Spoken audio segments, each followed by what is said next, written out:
ഇനി ഘടകകക്ഷികളുടെ പ്രതികരണങ്ങൾ കൂടി വരേണ്ടതുണ്ട്. ലീഗിന്റെ പ്രതികരണം അതിൽ പ്രസക്തമാണ്.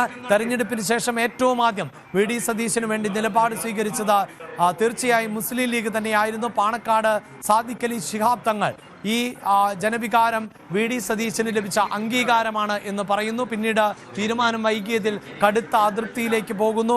അതിന് ഇടയിലാണ് ഈ തീരുമാനം ഉണ്ടായിട്ടുള്ളത്. ഇന്നത്തെ യോഗത്തിലടക്കം നേരിട്ട് പങ്കെടുക്കേണ്ടതില്ല എന്ന ഒരു നിലപാടിലേക്ക് പോയ ലീഗ് ഒരു പക്ഷേ അതിൽ നിന്ന് പിന്മാറുന്നുണ്ടാകാം. ഇതാ സാദിഖ് അലി ശിഹാബ് തങ്ങൾ മാധ്യമങ്ങളെ കാണുകയാണ്.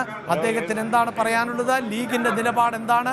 ലീഗിന്റെ പ്രതികരണം എന്താണ്? വി ഡി സതീശനെ മുഖ്യമന്ത്രിയായി പ്രഖ്യാപിച്ച ശേഷമുള്ള ലീഗിന്റെ പ്രതികരണം എന്താണ്?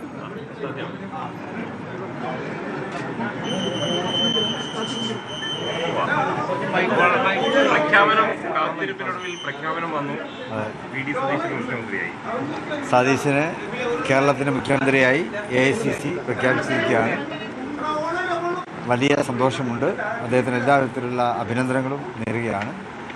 ഞങ്ങൾ നേരത്തെ തന്നെ പറഞ്ഞതാണ്, കോൺഗ്രസ് ഹൈക്കമാൻഡിൻ്റെ തീരുമാനമാണ് പ്രധാനമായിട്ടുള്ളത്. ഹൈക്കമാൻഡ് തീരുമാനിച്ചു. ആ തീരുമാനം കേരള ജനതയ്ക്കൊപ്പം ഞങ്ങളും അംഗീകരിക്കുകയാണ്. മുസ്ലിം ലീഗ് പരിപൂർണമായും അംഗീകരിച്ചിരിക്കുന്നു. ഒരു നല്ല ഭരണം നടത്തുവാൻ തീർച്ചയായിട്ടും സതീശന് സാധിക്കും. ടീം UDF ആണല്ലോ സതീശൻ തെരഞ്ഞെടുപ്പിൻ്റെ എല്ലാ സമയങ്ങളിലും അദ്ദേഹം പറഞ്ഞ വാക്ക് അതാണ്. തീർച്ചയായിട്ടും ടീം UDFൻ്റെ തന്നെ ഒരു ഭരണമായിരിക്കും ഇനി അടുത്ത 5 വർഷക്കാലം ഇനി തുടർന്നും കേരളത്തിൽ ഉണ്ടാകാൻ പോകുന്നത് എന്നുള്ളതിൽ ഞങ്ങൾക്ക് വലിയ സന്തോഷമുണ്ട്. എല്ലാ വിധത്തിലുള്ള അഭിനന്ദനങ്ങളും ആഹ്ലാദങ്ങളും പങ്കുവെക്കുകയാണ്.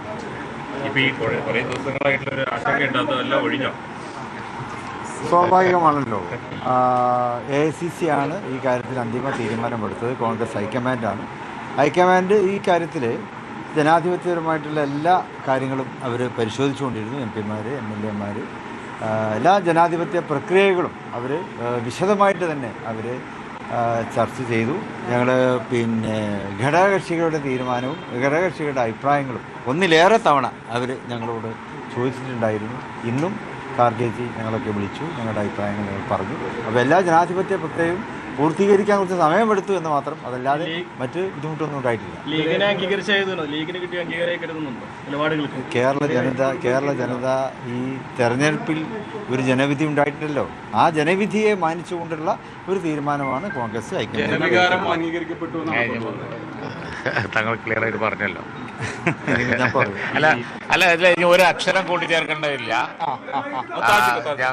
ഒരു അക്ഷരം കൂട്ടിച്ചേർക്കേണ്ടതില്ല. തങ്ങൾ ഇന്ന് പറയാനുള്ളത് പരിപൂർണമായി പറഞ്ഞിട്ടുണ്ട്. ഇനി ബാക്കി കാര്യങ്ങളൊക്കെ ഞങ്ങൾക്ക് കോൺഗ്രസ് പാർലമെൻ്ററി പാർട്ടിയൊക്കെ ഒന്ന് യോഗം ചേരുന്നുണ്ട്. ആ ഡീറ്റെയിൽസൊക്കെ കിട്ടട്ടെ. അതിനുശേഷം ഞങ്ങൾ നിങ്ങളോട് പറയാം. ഇതുവരെ ഉണ്ടായ കാര്യങ്ങളെക്കുറിച്ചുള്ള ഒരു മൊത്തം ഒരു കാര്യം വളരെ വിശദമായി തന്നെ തങ്ങൾ പറഞ്ഞിട്ടുണ്ട്. ധാരാളം ഒരുപാട്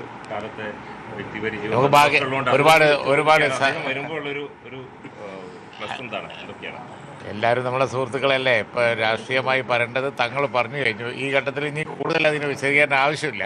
അതുകൊണ്ട് ലീഗിന്റെ മന്ത്രിമാരെ കുറിച്ചൊക്കെ ഒരു പ്രഖ്യാപനം എപ്പോഴുണ്ടാവും തീരുമാനമായി?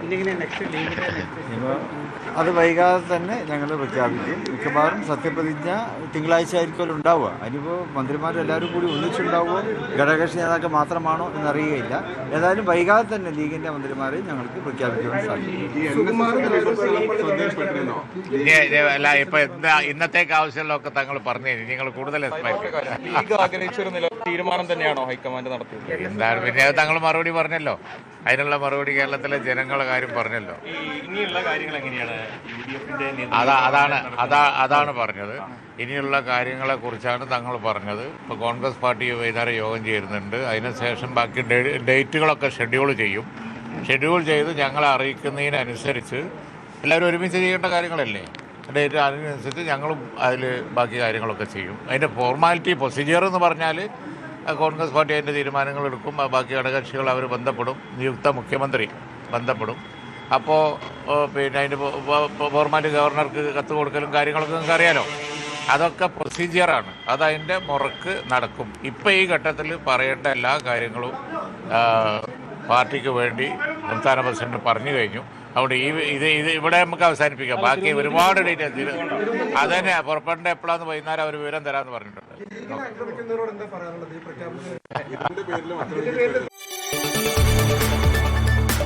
കൂടുതൽ വാർത്തകൾക്ക് news 18 Keralam YouTube channel subscribe ചെയ്യുക.